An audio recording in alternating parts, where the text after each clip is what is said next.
everybody, it's Mrs. Shalab Humphrey here for part 3 of the Fantastic Frame. In this story, we have Tiger, Brooks, and Luna, and they are two children who live in the same neighborhood, and they knocked on the door of this old woman's house. She has an orange pig for a butler, which we'll find out more about today. And when we last left them, Viola Dotts, who is the owner of the house, is a woman who's older and she paints, and she lost her son David.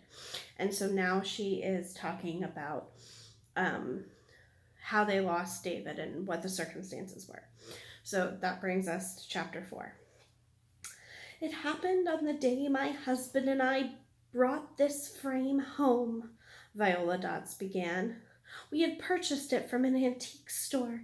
The shop owner said the frame was magical. He kept talking nonsense about what he called its hour of power. Of course, we just laughed at that. We hung the frame on the wall and placed one of my paintings inside. The tiger one? Luna asked. No, the tiger painting is my latest. I have done hundreds of paintings in my life. I have painted copies of the great masterpieces of art. She pointed to the paintings around the room. Wait, so you didn't think up this painting yourself? I asked. Of course not, Viola said. This is a copy of a very well-known painting by Henry Rousseau.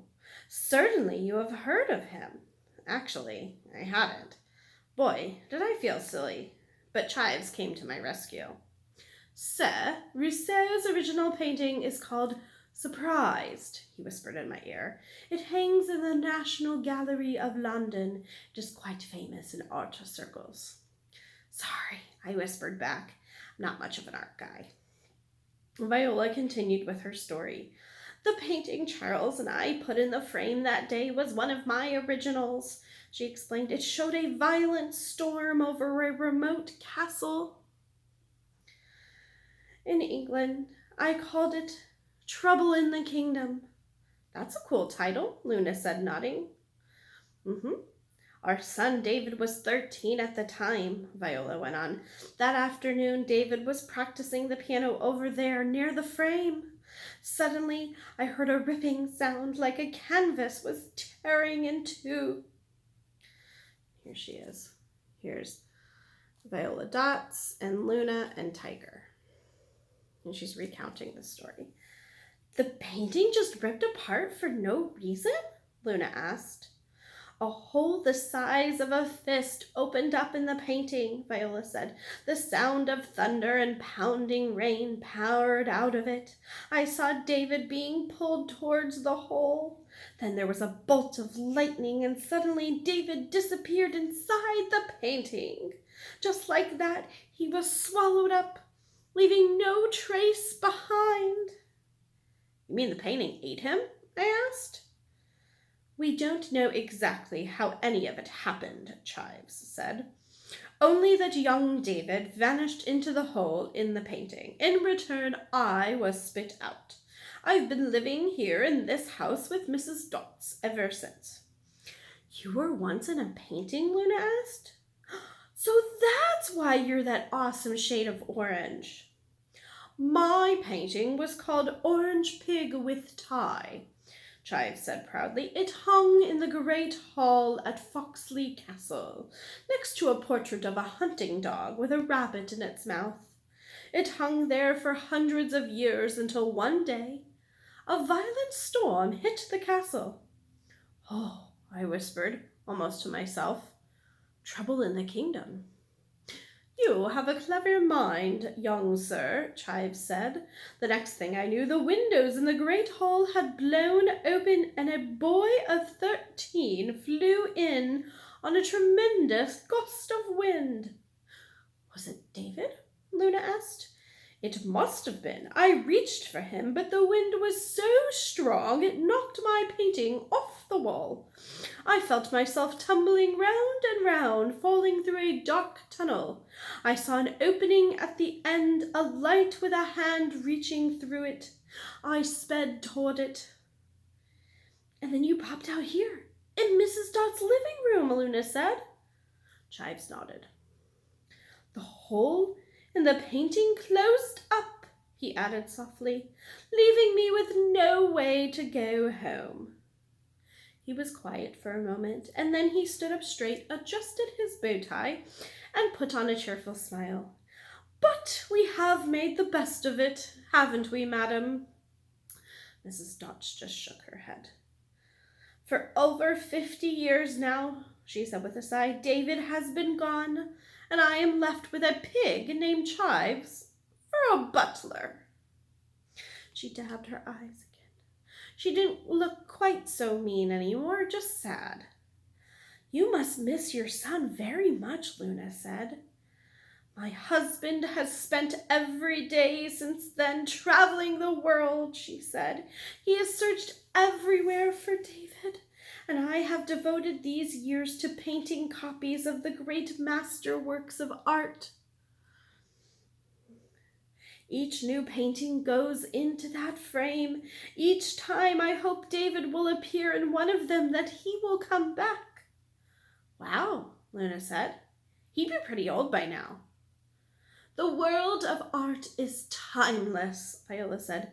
The people we see in paintings live on forever, unchanged. When Viola and Luna talked, I wandered over to the frame to have a closer look. There had to be some way to figure out what had happened to David. If there's one thing I know about science, even Tiger Brooks style science, is that there's a reason for everything. Paintings don't just gobble up people without an explanation. Handing my helicopter to Chives, I knelt down in front of the clock. I noticed the little hand, the one that was on number 5, was bent out of shape. I adjusted it until it was perfectly straight. That was enough to get it to move. I twirled it around so the clock now said 4 o'clock. I checked my Batman watch. Yep, it was 4 o'clock. All fixed, I said to Chives. Well done, sir, he answered, handing me back my helicopter. As soon as I took my hand off the clock, a loud boom of thunder echoed throughout the living room.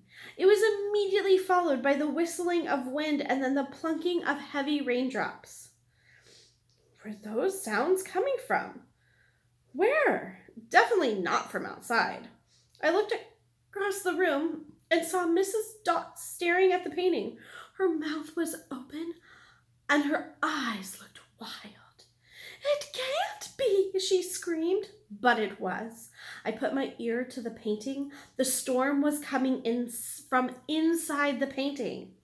Then I heard a rip, like a paper being torn into 2 pieces. A small hole opened up in the painting, right next to where the tiger was crouching. The hole! I yelled, my voice full of panic. I can see it! Tiger! Luna called. What's going on? In no time, the hole had become as large as my fist. The storm was raging now, the wind blowing fiercely. It swept me off my feet and pulled me closer and closer to the hole in the painting. Help! I shouted. Somebody help me! Grab onto something! Viola cried. Hold on tight!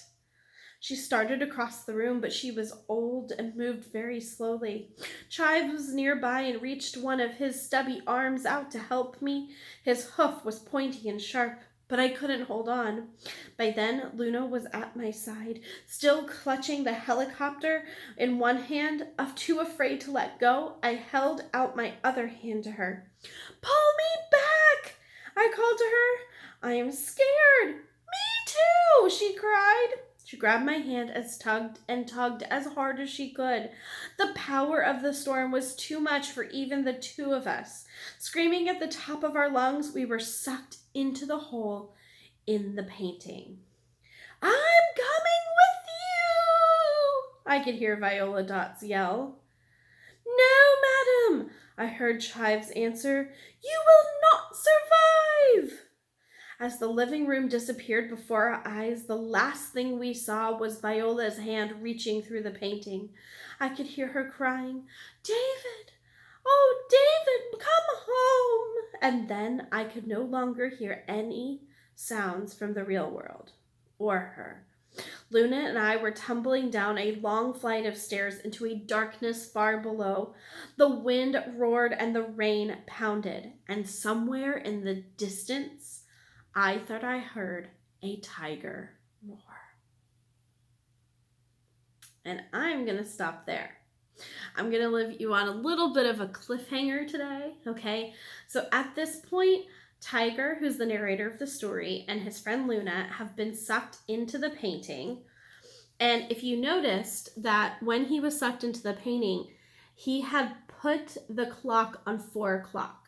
So this is foreshadowing. Foreshadowing tells us that this 4 o'clock piece is going to be very important later on in the story. This is what authors do, they foreshadow. So something has to do with that clock and fixing the hour, okay? And Luna and him get sucked into the painting, and we're going to leave it right there, and we're going to find out what happens once they get sucked into the painting tomorrow. So thanks for tuning in, like and subscribe, and I hope you enjoy this last part of our novel, and tune in tomorrow. Thanks. Bye.